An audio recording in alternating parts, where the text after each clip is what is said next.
Hi, Fraser. Hello. How's it going? Good. I Oh, see your Christmas festivities are up. yes. And I have a PSA, which I will do in the Mhm. form of asking you. Have you signed up for the BookTube prize The BookTube prize. to be a For judge next year.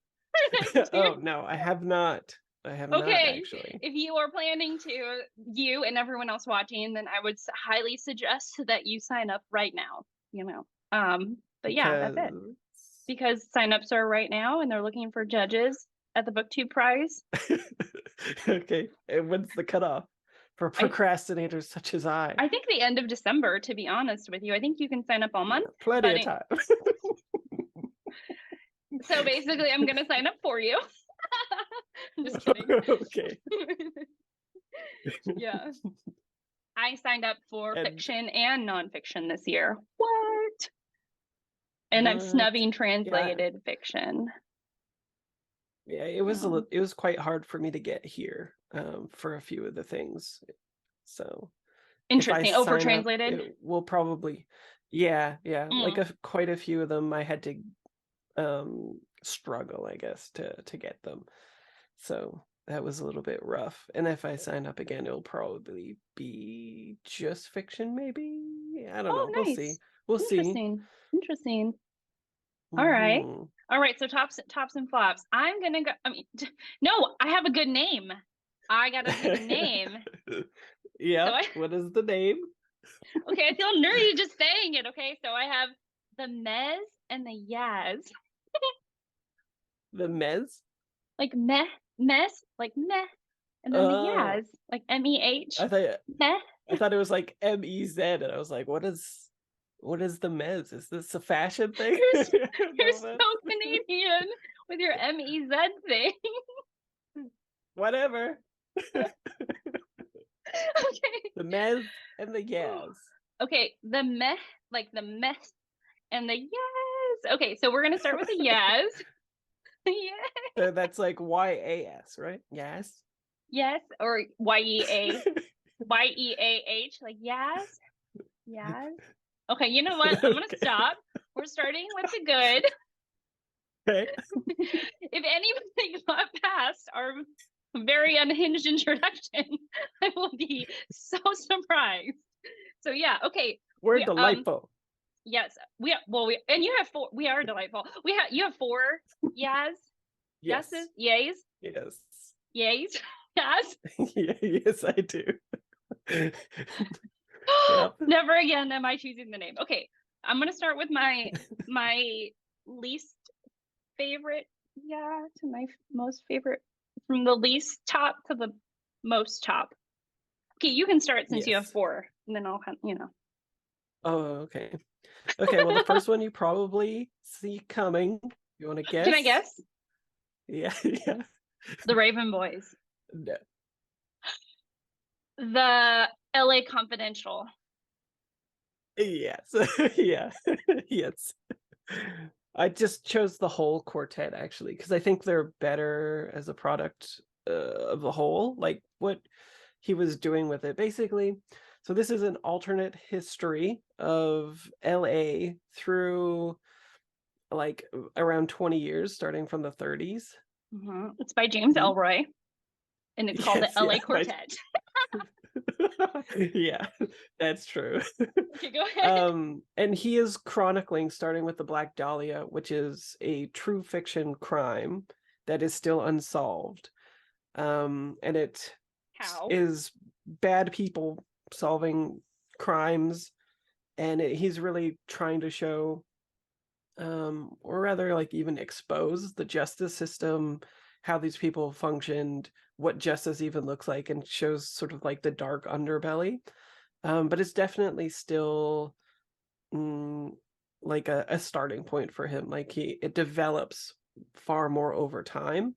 And so as a product of its whole throughout the entire years of what occurs in LA and all of the characters, especially the sort of main antagonist guy who shows up in the second book, actually, it's just like a really fascinating look at actual historical events and people recharacterized by Ellroy with some very like acerbic prose towards them and a look towards them. Like, he's very critical of both the left and the right, of society, who it benefits, who it serves, and for in that way kind of gets his own justice, like, and posits these like unsolvable crimes. He does solve them, but in a way that still makes sense for kind of our timeline, why they're officially unsolved.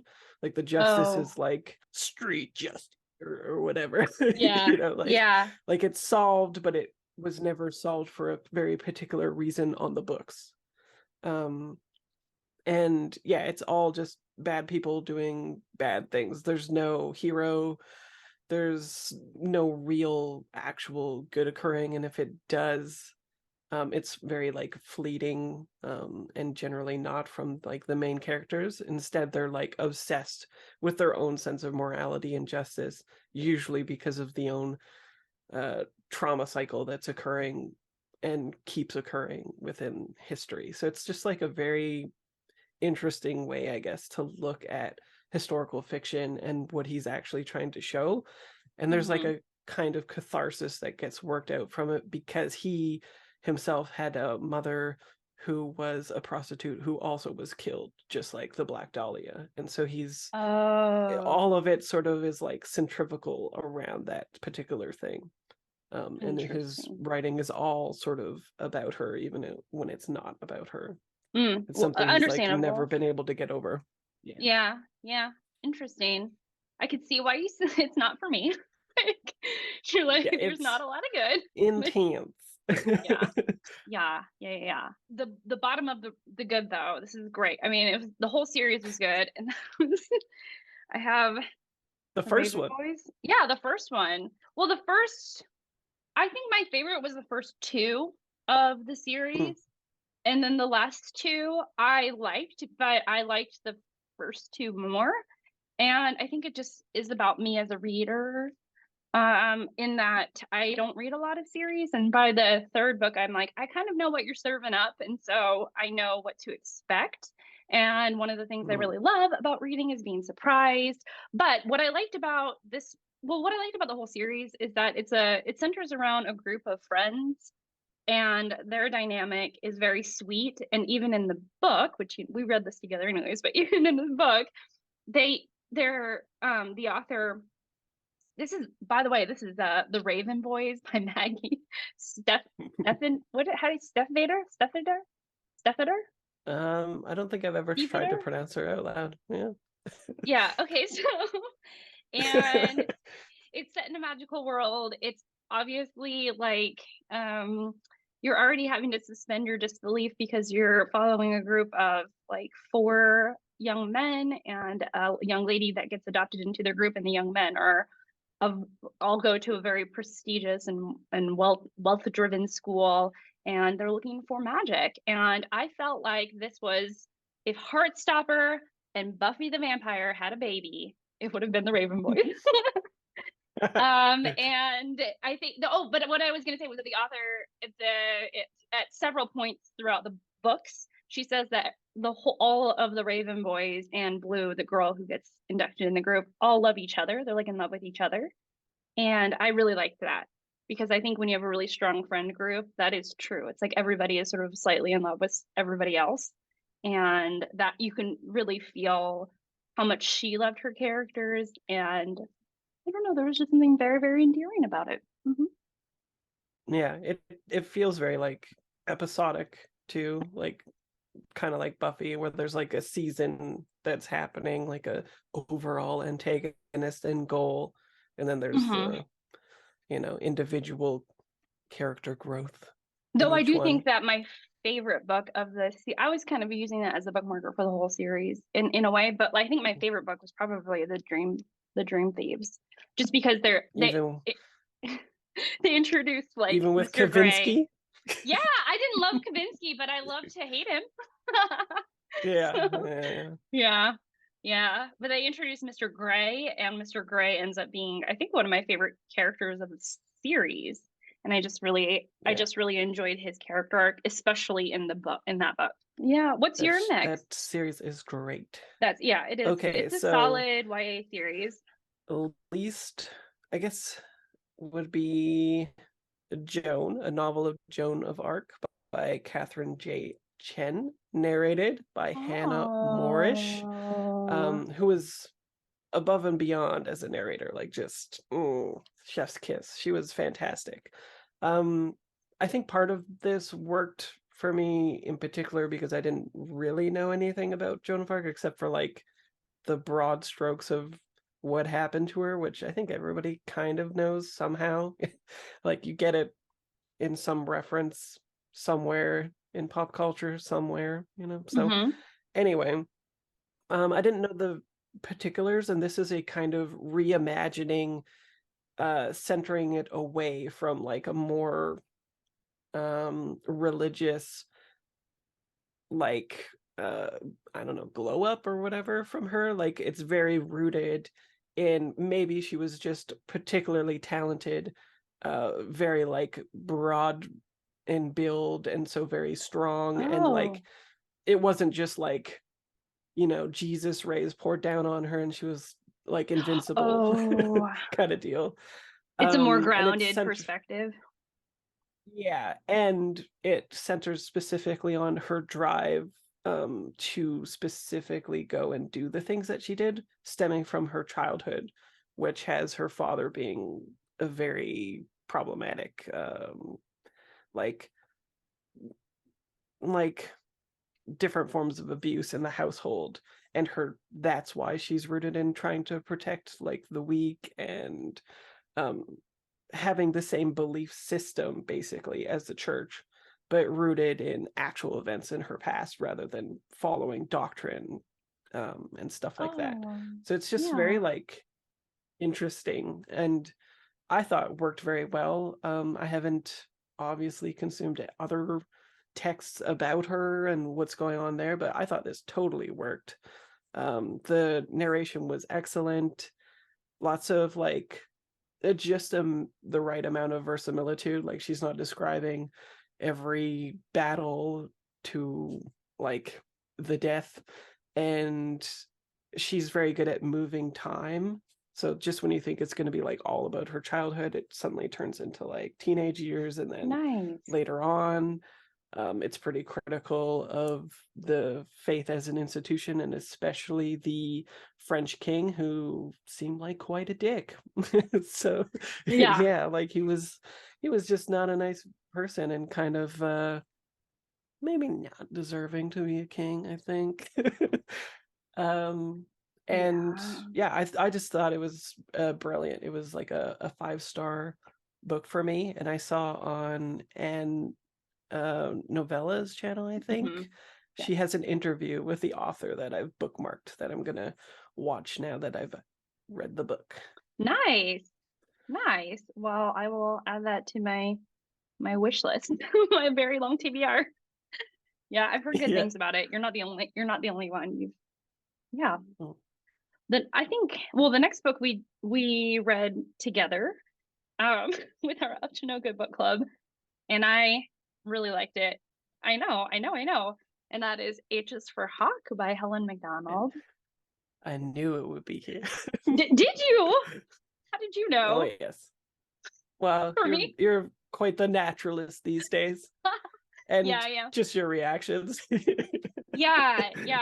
So, okay, so this if you're not the last person on earth to read it like I was, and you were in our whole book club, seemed to be, Ages for Hog is Helen MacDonald's memoir, in which it is sort of following on the heels of her father's death, and she decides that she wants to train a goshawk.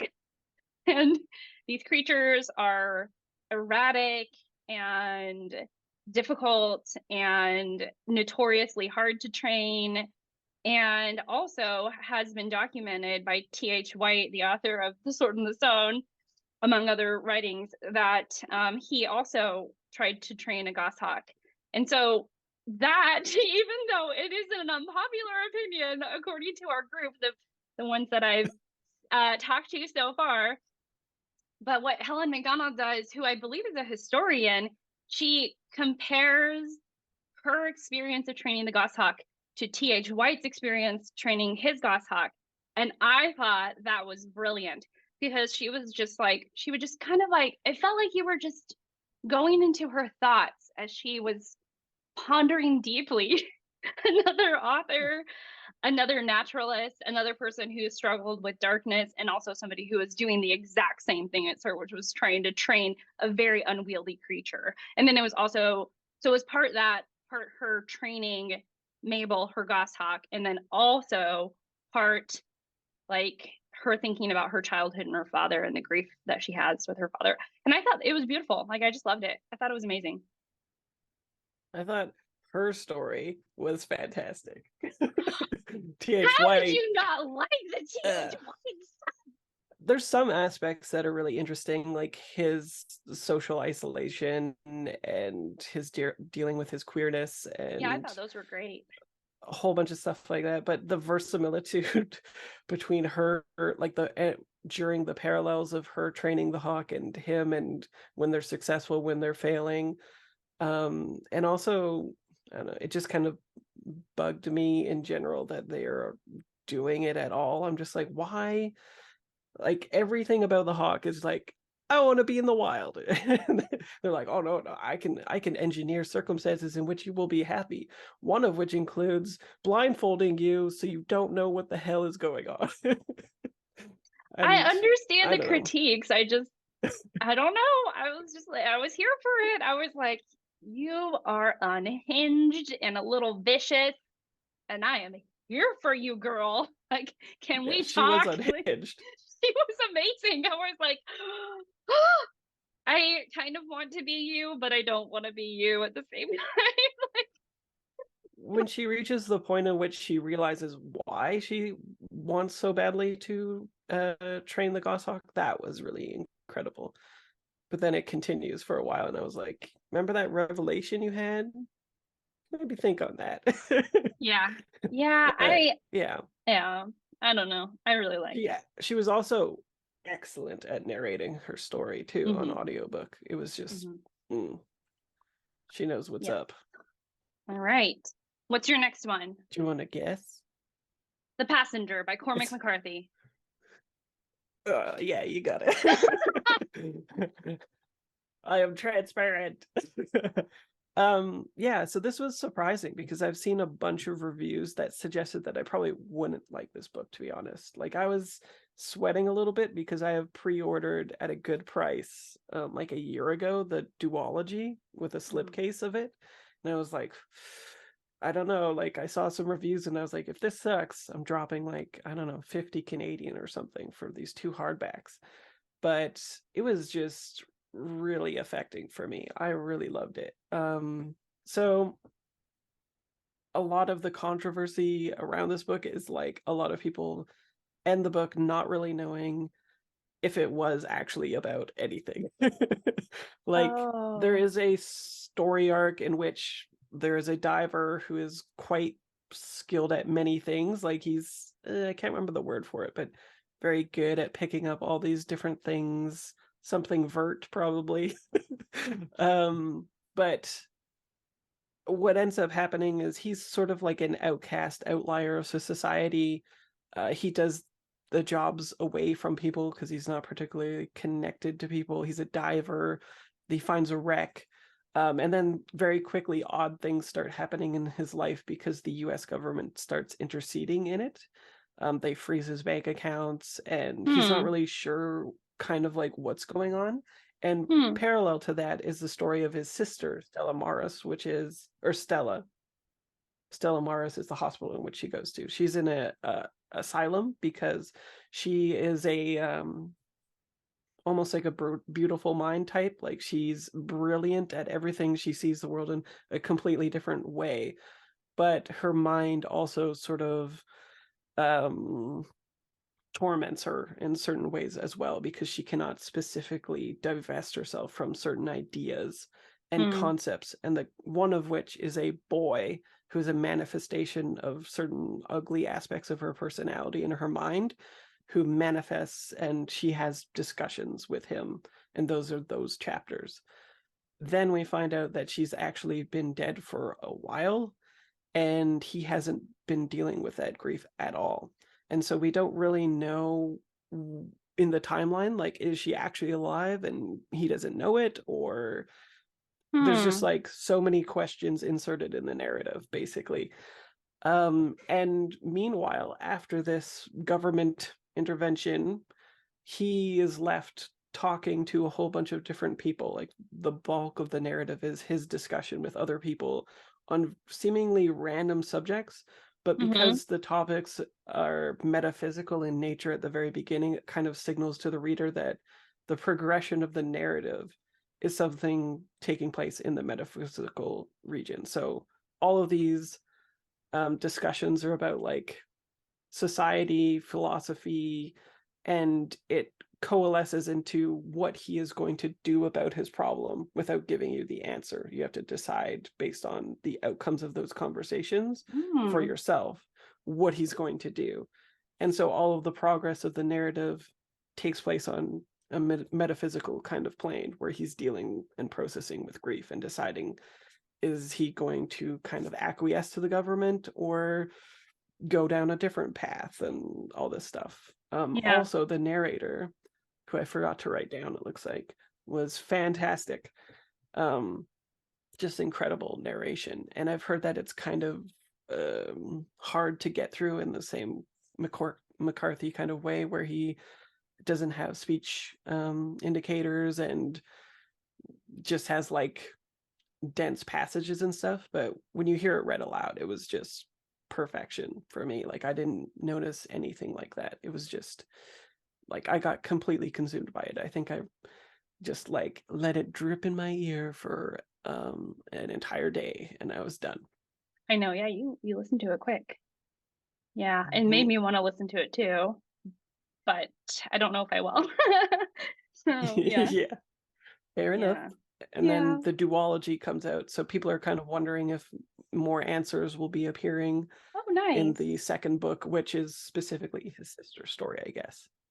Well, yeah, it would make sense if it did kind of tie up some things instead of the reader having to presuppose all the answers themselves or some of the conclusions, you know?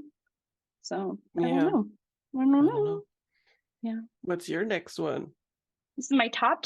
My tip. Do you want to guess? I don't think you will be able to get it, to be honest. Yeah, I don't think so. Is it a naturalist book? It's regarding the pain of others by Susan Sontag. Yeah, which is, there you go. This is from my library, and I picked this up for Nonfiction November kind of at random.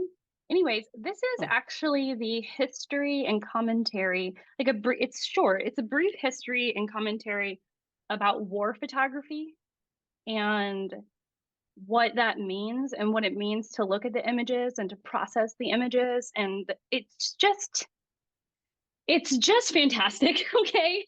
Like, it's just incredible.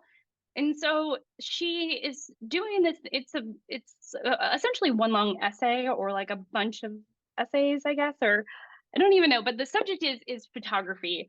And I love photography in general. And then it's talking about war photography and what we are seeing and how we are processing that and how we are feeling when we see others in pain. But it also, like, it exposes what it means to see others' pain, especially in a consumable kind of way, when it's not just like the personal, like someone in front of you, you know, hurting.